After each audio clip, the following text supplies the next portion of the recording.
Yung gano'n po ba talaga siya kalaki?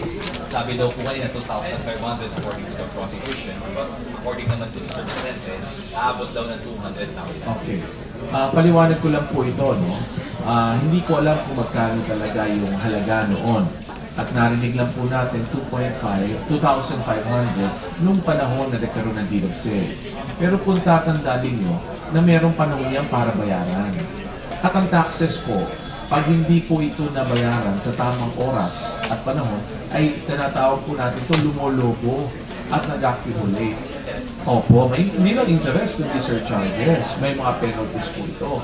Kaya nung tinanong po siya, makikita nyo nung tinanong si Mr. Vicente, sabi ni Mr. Vicente, 200,000 na po ngayon. So, yan ang patunay na nag-accumulate po. At sinabi naman niya hindi niya kaya bayaran sa mga panahon na yun. Yun po. Appear to Chief Justice, ano po yung gagawin niyo? Yung manifestation ni Senator Judge Recto, no? Ito yung isang bagay that we will take into consideration, of course. Pero ang magiging pangunahing consideration pa rin dito ay yung pag-aaral ng defense team kung saan kakailanganin talaga yung testimonya ni Chief Justice Corona. So titignan pa namin kung saan ba siya may bagay na siya talaga ang personal knowledge at kailangan siya paupin bilang. Siguro dagdagan ko lang yun. Marahil nakikita natin yung prosecution, no? Tila bagang naiinip sila at talagang parang meron talagang kagustuhan mula sa kanila na madaliin namin yung pagpipresenta namin ng ebidensya. Sana naman po ay galangin itong pagkakataon namin, no? Na kami naman ay maging malaya sa aming paglatag ng aming ebidensya, sa paglabas ho ng aming mga testigo, at sa pagtatanong po dito sa aming mga testigo. Sana naman po wag nila ho kami pangungunahan, no? Sapagkat nung panahon naman ho na sila ang nagpipresenta ng kanilang ebidensya, kami naman po ay nakikinig lang, nagmamatyag, at sinusuri lang naman ho namin ang nangyayari. Ngayon ho, tila bawat ho meron kaming gagawin, isinasabi nila na wala itong relasyon dito sa mga kaso. Ngunit napakaaga pa ho, 2 araw pa lang ho kami nagpipresenta, 3 testigo pa lang ho ang aming tinatanong, no?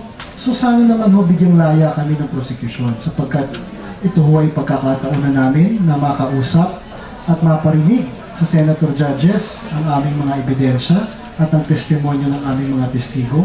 Ito na rin po ang pagkakataon namin na madama rin po ng taong bayan kung ano ho yung mga ebidensya na magpapatunay na talaga ang mga bintang labang kay Chief Justice ay wala akong sustansya at walang basihan.